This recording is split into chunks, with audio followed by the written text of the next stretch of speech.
Aïcha ñu daal di wéyal rek très rapidement lay doon parce que xam naa li ñu dese ci ay simili néew na Théo ñu daal di la bàyyi rek nga waxtaan ñu ci les bacheliers non orientés. waaw man cas bi vraiment daf maa yéem te daf maa rusloo. parce que ñu ngi agité ay dialogue national wax lu nekk mais gisuma benn acteur de la société civile. ni acteur politique taxaw wax ci kaaw bacheliers non orientés yi def ko combat wala dara pour wax. syndicaliste tamit yi yëngatu ci wàllu njàng bi ngir yàlla wax leen ci problème mu bachelier non orienté yi ak bachelier non éligible nan ngay ñëwee dem université virtuelle amoo machine li nga xam ne mooy tax machine pour nga mën a liggéey jot say cours amul mettre ko à la disposition des étudiants bachelier yi fii la Cheikh Oumar Anne taxaw mu ne moom ñëpp orienté nañ amul benn problème waaw moom moo ne woon amul benn problème te pourtant problème am na léegi nag le débat bu fekk ne nag yow mii nekk kilifa da ngay wax boo xam ne te xam ne li ngay wax du noonu war nga am sa courage ñëw na gars yi yaa ma joxoon leen ngay am ndax waxu li ma waxoon du nekkul parce que lii dafa garaaw ay xale am seen bac ñu toog di trembale léegi nag ñoom ñii ne délinquance la ñuy xeex mais tey ñu ngi favoriser délinquance parce que soo demee ba toog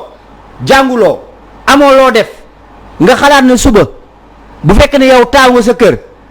sa papa retraité nga koy xool sa papa buy joxe dépense day sonn sa yaay moom day sonn xamoo nooy def boo moytul musiba ngay dem defi ji nañ waxante dëgg les chefs religieux aussi je les interpelle à ce que ñoom tamit ñu jug ñu wax ci lii parce que c'est un précédent dangereux pour l'histoire xale yi nga xam ne ñoom ñu ngi am seen bac war a dem continuer seen jàng duñ continuer seen jàng di taxawaalu ëllëg ne ñu ne xale yaa ngi taxawaalu bi mu ngi nii nañ ci wax ñoom les guides religieux ñu wax ak état bi pour mu jël solution ci xale yii c'est anormal waaw. mu doon fi lu yàgg te daaw ñu toogoon fi ne sara xole nañ ne que dinañu fexe ba dootuñu amati problème mu orientation jeex na ci réew Sénégal ñu en place virtuel bi gis nañ virtuel bi balaa ñoo jot seen machine déjà dinañ def 4 mois wala 5 mois d'études doogay laal ci seen machine yi te balaa ñu ko laale itamit procédure bu yàgg la bu métti la xale yi da laata ñoo am ci machine yooyu nga xam ne moom la ñuy jàngi seen kër bi ci teguwaat moom mooy man bi may laajte moom mooy ne que ren jii dégg naa taux de pourcentage bi xaw na jege sax 50% xale yi am nañu bac ba mu bëri doole ñu ngi leen di féliciter wax dëgg neex yàlla mais comment l'État va faire pour combler tout ça ndax xale yi dinañu mën a xaj ci université yi. problème am na xaalis bi fu ñu koy jëlee déjà ñu ngi nii pour problème mu mbënd bi pour ñu rassembler xaalis bi problème la ñu ngi dem def tournée économique tournée yi ñuy def xaalis la parce que président buy déplacé wu gàngoor boobu chaque jour dañuy am indemnité. chaque jour dañuy indemnité loolu fonctionnaire yooyu pourquoi duñu def sacrifice ne duñu jël indemnité comme nee nañ sursaut patriotique na ñëpp jàpp pour ñi jëndi ci mbënd bi au même moment Malika dimanche bii passé am na ku fa faatu lan mort électrocuté sous les eaux pluviales je me demande mais lan ñun lan lañ bëgg finalement on peut pas vouloir une chose et son contraire mënuñu ko nañ wax de dëgg am na yoo xam ne dañ ko war a dépasser de 2 pour la banlieue benn ginnaaw raay benn encore Malika léegi au même moment ñu ne plan Orsec je dirais que mais plan bi dañuy laaj démb gouverneur ne Fendi amoon na fi temps Mimi Touré Fendi loolu waxoon nañ ko fi temps Mimi Touré fu mu mujjee après fourage ñu ñëwaat encore gouverneur naan ñu plan Fendi lan la wax ji il faut une volonté politique donc su fekkee ne ñoom mënuñu jël mobiliser 10 milliards 3 milliards mais nañu wax ñu def ay emprunt obligataire ils n'ont qu'à dire ça ne que ñoom ils sont incapables de mobiliser cet argent parce que les populations dañu sonn mënatuñu xaar tourner xam na population li may wax moo la gën a xam et bu balaa muy falu dem na fépp si biir réew waaw fépp la dem rawatina fii ci banlieue bi lu may wax 37 fois le président daal di defoon dugg banlieue avant muy falu 37 fois yi 24 visites officielles la woon 12 visites nocturnes li may wax dama ko xam bu baax. ba muy dugg moo ngi tax su ma toogee ren di leen te 24 visites officielles yi da nga koy multiplier par 2 muy 48 parce que dafa doon def un week-end une commune d'arrondissement commune bu mel ni Kër Massar président dugg na fa 6 fois 6 fois yëpp dama ànd ak moom boobu am na boo xam ne Alaaji Paate moom am Mbaye Ndiaye ñoo toog nii li may wax dama ko xam buun ba mu fay dem lan la waxoon dem la ñuy def commune anu boobu dañ koy laaj ne ko retrouvailles famille libérale mu ne je n'ai pas le temps d'aller dans je n'ai pas le temps de ces ndëpp qui se passent au palais ñun on a les archives kon nañu wax yëf yi lan la su fekkee ne ñoom dañoo bëgg tey ñu ngi agité affaire Covid bi dañoo war a dissoudre yenn institutions yi pourquoi ministres yi du ñu def sacrifice ne ñoom ku si nekk sama salaire bu ñu ma joxati 1 million nañ ma jox 500 000 loolu moo doon affaire bi socio patriotique bi fa la war a commencer que les riches partagent leur profit avec les pauvres pour les sortir mais dans un système boo xam ne c'est la loi du plus fort et puis une redistribution les acteurs politiques ñooy redistribuer les richesses pourquoi li fi amoon moo fi am da ngay gis fonctionnaire bu retraité il était un ancien dignitaire du xoolal tey doomu Jean Collin il y a eu un recasement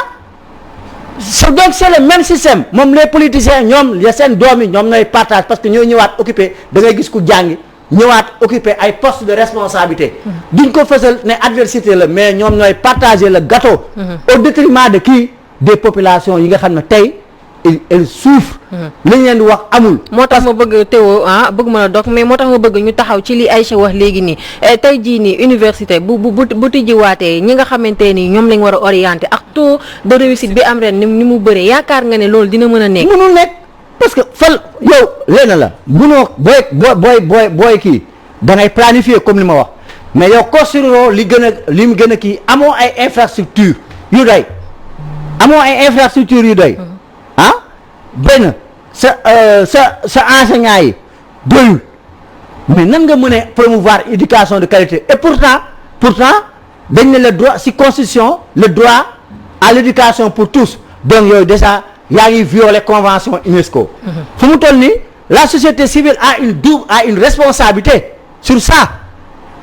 une responsabilité sur ça parce que nag ñoom ñu ngi téye di def dialogue national li ñuy décider surtout il n'y a que les questions électorales moom lañu privilégié alors que les questions sociales ak li nga xam ne moom la ñuy xaar taluñu ko nañu wax léegi tey quel sera l'avenir de nos frères et sœurs nañu ko wax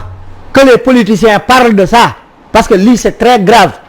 bu ñuy wax nag délinquance lii mooy favoriser délinquance parce que ko waroon dem ca amphithéâtre bi jàngi wala mu waroon dem feneen pour mën a ji muy taxawaalu mu toog 2 ans 3 ans 4 ans déjà fàtte na lu mu jàngoon te parce que jàng cycle te dafay toppante mu nga toog jàngoo defoo dara mun la kondi ci lu ne léegi responsabilité association des parents d'élèves dans tout ça aussi mais ñoom aussi am nañu responsabilité parce que tey aussi am na si ñoom ñoo xam ne séminaire la ñuy def séminaire ak lan ministre bi fu mu dem ñu gunge ko ministre bi fu mu dem ñu gunge ko ñu jox leen passe dem alors que nit ñi soxlew ñoo te am na si ñoo xam ne sax amatuñu doom si biir système éducatif bi dañoo war a bàyyi fédération parents d'élèves président à vie loolu dafa war a jeex amatoo doom dans le système na keneen jël sa place loolu la ñu wax d'accord nit ñi nañu def les choses xoolal dañuy wax ne dëgg on doit recadrer le débat dans le système éducatif on a fait des assises pourquoi pour rien c'est dans les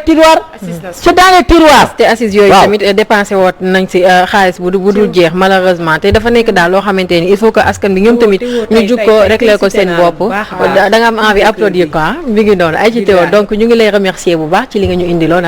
jox la rendez-vous mardi prochain inchallah talaata su soobee yàlla ñu ñëwaat ci beneen thème nañ jàpp nag li ñuy wax fii c'est pour li ñuy wax dañoo jàng bi daf ñoo ñor avenir du Sénégal bi daf ñoo ñor dañoo bëgg suñu réew comme ñëpp mais nañ ngir yàlla sursaut patriotique bi ñuy agité ñoom nañ ko jëfee parce que sursaut patriotique du laamin kese jëf la loolu la ñuy xaar ñoom nañuy def sursaut patriotique bi par des actes concrets ñu xam ne li ñuy wax moo am d'accord nañ ñëw ci fi ñu leen di xaaree loolu daal moo nekk en résumé li nga xamante ne moom la ñuy jeexalee li nga xam ne mooy émission petit déj bu tey di leen jaajëfal remercier Théodore Semedo remercier ñi nga xamante ne depuis ce matin ñoo toogoon di ñu seetaan ci télé bi ak aussi internautes yi nga xamante ne depuis ce matin ñoo ngi itam ñu ngi ñuy suivre si suñu page Facebook di remercier bu baax suñu caméraman yu ñaaw lii ñu àndaloon tonton Pape Goro borom sañ-sañ yu baax yi ci kër gi tonton Pape Samba mu yaru mi ak tonton Babacar sama xarit sama typo bi ayca Baye Babacar sama typo la remercier Charles René Fall mi nga xamante ni moo nekkoon ci régie bi alors Seyda madame Top nekkoon fii ci kër gi aujourd'hui c'est l'anniversaire de sa maman yaay booy ñu ngi lay souhaiter un joyeux anniversaire nga dund ba fekkee sa njariñu ay sët ñëpp incha allah yàlla teral la bu soobee yàlla ayca on vous donne rendez-vous demain incha allah et passez une très bonne journée ba ëllëg incha allah.